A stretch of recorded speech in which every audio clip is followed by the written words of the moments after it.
A lot can be said about the greatness of Halo 3. Its multiplayer, MLG, the storylines, and armor that took over people's lives. If it's not obvious, I love Halo 3 and I've done pretty much everything there is to do in Halo 3, from speedrunning to getting all the achievements. But one thing that has always eluded me was LASO, or Legendary All Skulls On. There was never a fear or anything of the mode, but my main problem was finding people who were committed to completing what many consider an incredibly difficult challenge. Lucky for me, I had two warriors at the ready. SirTsav, who I beat Halo 2 LASO with and speedrun Halo 3 with, and Disclaim, a fellow Pokemon enthusiast and Halo man. Before we dive into LASO, I like to go over the skulls and what they do for those who don't know. On screen now you see a list of skulls that are active throughout the playthrough, and the ones that are more significant I would like to highlight here. In my opinion, Thunderstorm, Tilt, and Mythic. Essentially, these skulls make enemies absolute bullet sponge tanks, so they will drain our ammo reserve throughout. Iron itself isn't that much of an issue on co-op, as we only get reverted to our last checkpoint, and Black Eye is just no health and shield regen unless we melee an enemy. Anyways, LASO is hard, so let's get right into it. So our general game plan heading into Sierra 117 was patience and resource management, as this mission can be quite challenging. We utilize an easy despawn where a player slides up this rock. Next up is a pretty tricky section as it's littered with jackal snipers and brutes. We aim to take out the jackals first, as they were the primary threat and can one-shot us. The grunts are very grenade happy, so we take them out and brutes get cooked by our plasma pistols. Side note, the brutes in Halo 3 are a million times easier to deal with as opposed to the elites in Halo 2. As we make our way through this encounter, shielded jackals block our way, and these guys are the most annoying to deal with on LASO since the shields they hold are damn near impenetrable. We aim to be very cautious with our nade usage, as they obviously can take out large groups of enemies when we're in a pinch.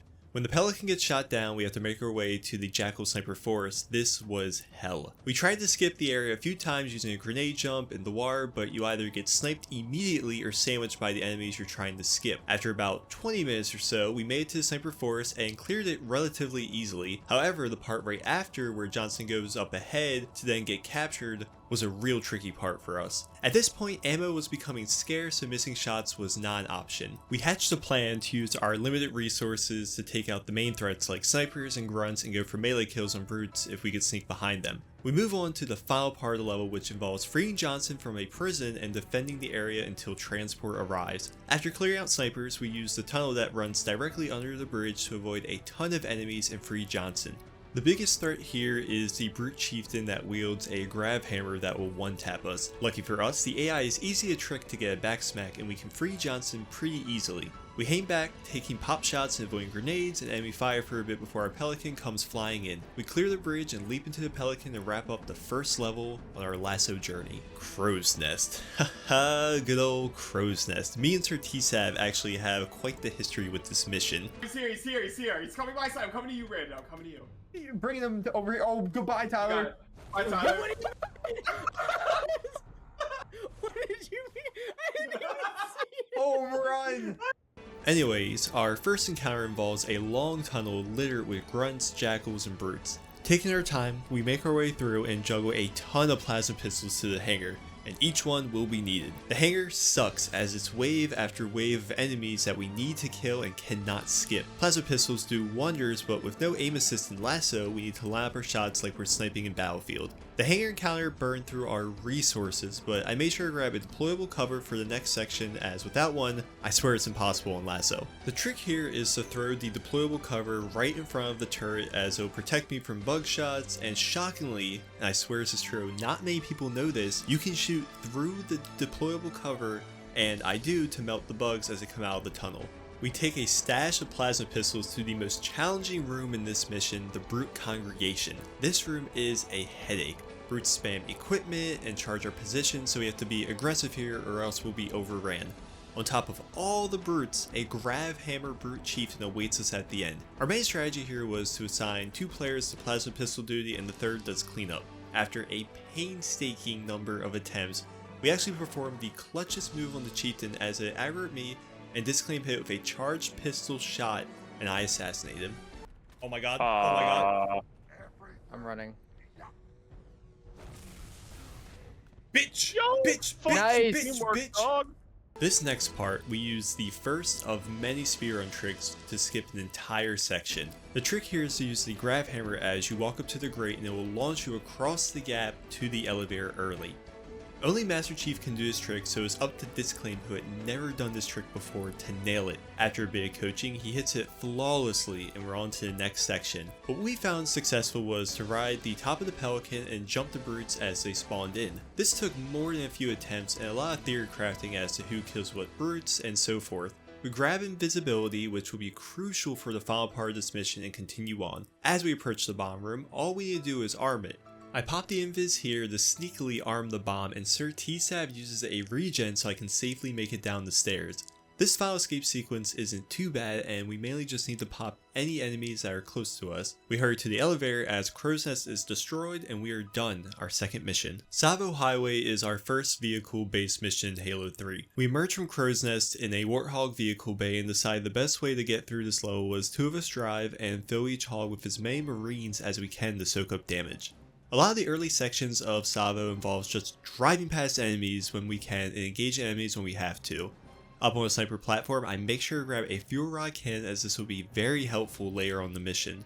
We kinda just send it through a valley that contains enemy snipers and turrets, and we arrive at the shield section. In order to progress, we must destroy the shield generator that is preventing us from progress while in a vehicle. The strat we use here is I set up on a specific angle atop a building and fire a few fuel rod shots, and the generator is destroyed safely. Before we send it through, we make sure to grab the grav lift and use it at the broken bridge to get a Warthog across, which will make navigating this next area much easier.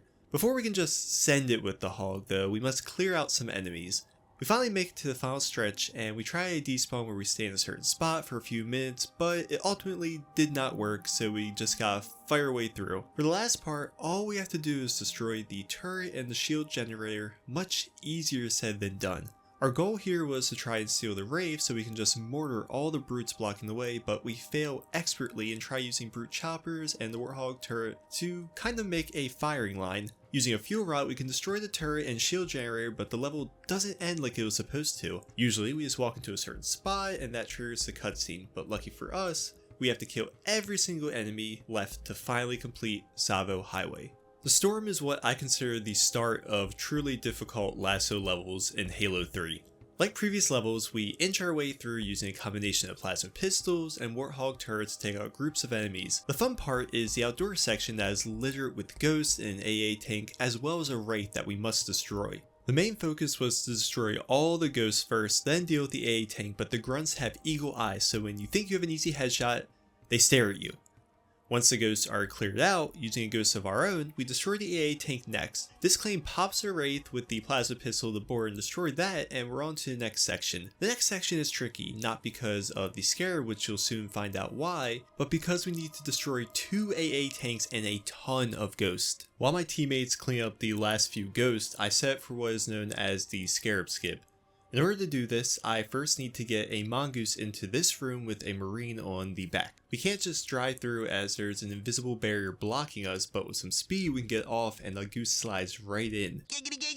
To do the skip, I line up the goose in a very specific position that will allow me to clip through the door and completely skip the scarab fight. We must now fight through the foundry, which is more of the same plasma pistols and brutes, and avoid damage. The next section consists of 2 hunters and a brute chieftain. There is a way to skip all these enemies and deload the enemies at the AA gun, but we need to defeat all these enemies here first so we don't get lit up trying to do said skip.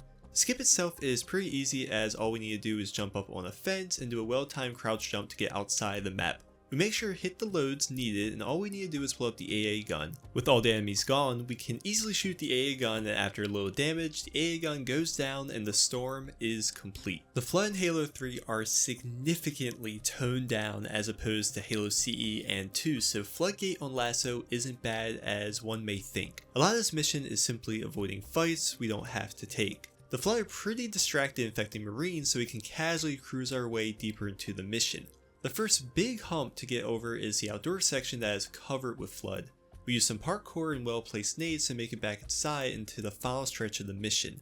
We take out a horde and we need to rush to a Flood-infested ship to retrieve Cortana, and honestly, I made it into the ship pretty much untouched. We find Cortana, it's actually just a message she had left behind, and she's still imprisoned on High Charity with the Gravemind. True pain is now officially upon our LASO playthrough.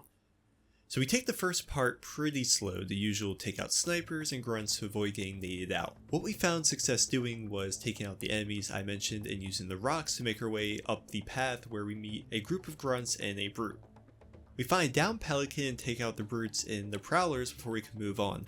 This begins a pretty tricky vehicle section where we usually would just send it past the enemies, but instead we use a combination of a sniper marine on the back of a mongoose, a brute chopper, and a warthog turret to take out the crowd of enemies in our way. We take our time with our strategy, taking pop shots at enemies from a distance, and arrive at what I consider the hardest part of this mission.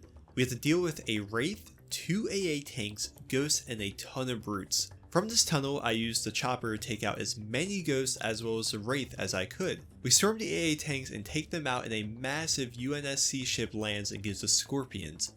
The Scorpions make this next part a cakewalk. We can just take out every enemy in our way from a safe distance. Eventually, we make our way to a bridge and it's time to set up for a trick. Early Scarab. So after clearing out the bridge, 343 Guilty Spark opens the door for us and I bring a chopper inside. Essentially the trick here is to use the chopper to get to the door to the outside quicker than we would normally on foot, and this will teleport SirTsav slightly ahead of me so he can use a tree to jump on the scarab early. In order for his trick to work, we must rush down to where the scarab drops like usual to hit the load, and SirTsav can easily take it out with little to no hassle. With the scarab destroyed, we can now take on the indoor section of this mission. This part is hard since constant nades are flying our way and it's very tight corridors. We find a nice marine who we arm with the fuel rod can and he gets demolished instantly, so that plan is out the window. Using plasma pistols and various other weapons, we escape phantom fire and we must head to the bomb level. So, we got stuck in this room for quite some time as we were all one shot at this point in the mission, so we had to get really lucky with enemies either missing shots or offing themselves with nades. Eventually, after about 45 minutes of pain, we make it to the final part of the mission, which is a showdown with a brute chieftain and his congregation of brutes. We found success by assassinating the chieftain, using his invincibility to take out as many brutes as possible, and then team shooting any stragglers left. With every enemy killed, we can wrap up the arc. Time for what I consider the greatest Halo mission of all time, the Covenant. The opening scene is very reminiscent of the silent cartographer storming a Covey-controlled beach while your marines assist you. So this initial beginning part is a little tricky. The turrets themselves are easy since the Spartan laser exists, but our plan here was to take over the AA tank. So Disclaim was in charge of taking over the tank since he was quite confident, but on LASO it seemed almost impossible as he was unable to do it after trying for multiple attempts. After taking our L, we decided to move on via Mongoose and Warthog to do a pretty annoying part that has a ton of ghosts, prowlers, and a wraith. We sent it to the far left side of the area to lure out the prowlers and some stray enemies. We need to pretty much sneak our way into the structure, but ultimately decide to just take everything out. Once inside the structure, we can do an easy box jump and head up the elevator. At the top, we do battle with a bunch of brutes and we can shut down the first shield. Time for the Hornet section, and I'm gonna be honest, this part nearly broke us. So our first few attempts, we try to just send it like we're doing our speed runs, but the Banshees had other plans for us. So instead we went with the take it slow approach where we destroy every single vehicle and enemy, and progress was going quite well until it didn't. So obviously on LASO, the Iron Skull is always active, so if one of us dies, we revert back to our last checkpoint. I swear the Banshees were coordinating on targeting just one of us so we could revert as soon as we were getting close to finishing it. Disclaim, being the spry, upstanding, professional citizen that he is, was actually contemplating quitting the level regardless of our progress we had made because clearing out the enemies was a slow and tedious task. I've actually never seen Disclaim this devastated and defeated, and LASO just proves it can break anybody. I'm done. Guys, I can't do this anymore. No, I can't. We're not even to the Citadel yet. It's just mind-numbing. It's like the same thing over and over again. At this point, a ton of time had passed, and we are finally able to defeat every last enemy and land our Hornets safely. Using a little boost jump, we make it to the elevator unscathed and take care of the brutes. After a quick cutscene, the Flood have invaded, so we need to escape the structure. Honestly, not that difficult, and we make it to a Scorpion and Gosshog. Of course, we go with slow and steady method, and it's time to take out the 2 Scarabs in a huge epic battle. Since I'm in the tank, SirTsav and Disclaim are on Scarab duty while I take out the Ghosts and the Banshees. The best way to do this part is to board the Scarabs right as they land with the Hornets, and you can destroy them pretty quickly. The squad do an excellent job, and it's time to head inside to stop Truth from activating the Halo rings and ending all of life. With the Flood's help, we can pretty easily make our way to Truth and stab the Prophet to stop him, but as no one saw coming, their Gravemind has betrayed us. The Hammer and Fuel Rod are our best friends here, and as long as one of us makes it, we complete the level. We just got really unlucky during this final stretch, as either stray nades would take one of us out, or a flood would just rock you from out of nowhere. But alas, our destination was clear, and with some hammer swings, we dropped down, and the Covenant is finished. After arguably the best level in Halo history, we need to take on one of the worst right after, Cortana. Designed to be a rescue mission, we must save Cortana from High Charity where Chief left her in Halo 2. The level ends up just not being all that interesting, and it really kills the momentum after the insanity of the Covenant. Regardless of my feelings of Cortana, it's important to note from here on out it's just myself and SirTsav, as Disclaim got busy and was unable to continue the LASO. As I mentioned earlier, the Flood and Halo 3 are the easiest of the trilogy, and that holds up even in LASO. With that in mind, the first section of the mission is a breeze and we can just walk our way through. It's not until this room where we ran into our first problem. Pure forms that have projectiles are a huge problem, so we can't just rush through like we'd like to. Instead, we came up with a plan. I'll try to distract as many floods as possible while SirTsav grabs the camo and tries to push through. The plan worked better than expected in yet another challenging room, which I'm sure is well known to many Halo 3 players. Our biggest issue in this room wasn't the flood themselves, but getting lost and not being able to find the door to move on. Even as speedrunners, we still find ourselves making a wrong turn or doing an incorrect jump. It's just a pain to deal with sometimes, especially on LASO. Alas, SirTsav clutches it up and we can approach Cortana. And here's where I honestly believe a new flood form should have been introduced. You have Cortana, who the Gravemind has been trying to break for the entirety of her time on High Charity, and doesn't have any super powerful flood protecting her. All I'm saying is the Juggernaut would have been amazing here, and maybe could have saved this level. Also, if it was just dark throughout the level like High Charity the mission was in Halo 2, at least the level itself could have had a tense horror element to it. But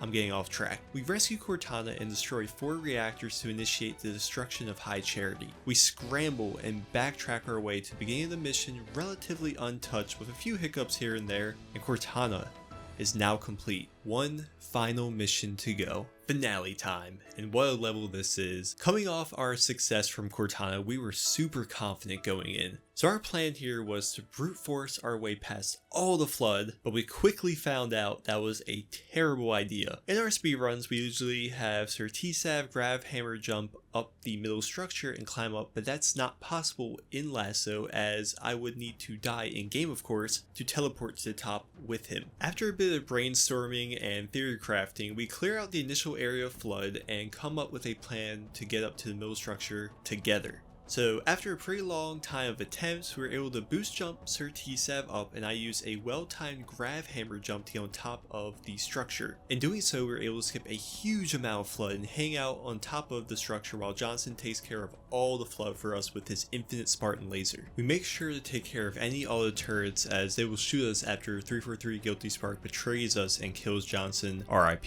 We must now escape the Halo ring before it completely destroys itself and a whole trove of flood are on their way. Since we're on Legendary, ghosts are actually available for us, so we use those to inch our way along the snowy ridge, taking out flood and sentinels. The ghost makes this entire section a million times easier, and we arrive at our trusty Warthog to make our final run to complete this LASO challenge. SirTsav took the job of driving, and I figured the turret would be the best spot for me, as I can take out any enemies in our way. We quickly found out that was not the case, as I am a sitting duck and exposed to a ton of damage and die a lot. lot. After a few failed attempts, I was like, hey, what if I get in the passenger seat so I'm not as exposed? That was 100% the play here, as the Sentinels hit the hog more than myself and SirTsav. As we turn the final corner and the ring is collapsing in front of our eyes, our final destination is in view. We full send it and blast into the ship, and we enjoy the legendary ending as we successfully completed Halo 3 Legendary All Skulls On. Ultimately, this challenge was a blast, and I enjoyed every minute of it. LASO at first was a huge task, as the difficulty and learning curve was quite steep, but the more we played, the easier it got. If you know me, I love Halo 3, and to complete LASO finally in one of my favorite games ever made felt great. Halo CE is up next, so if you enjoyed this video, I implore you check out some other vids on my channel, as I do a lot of video game challenges, and also maybe hit that sub button. It'd be awesome. We're inching close to 1500 subs. Thanks for watching.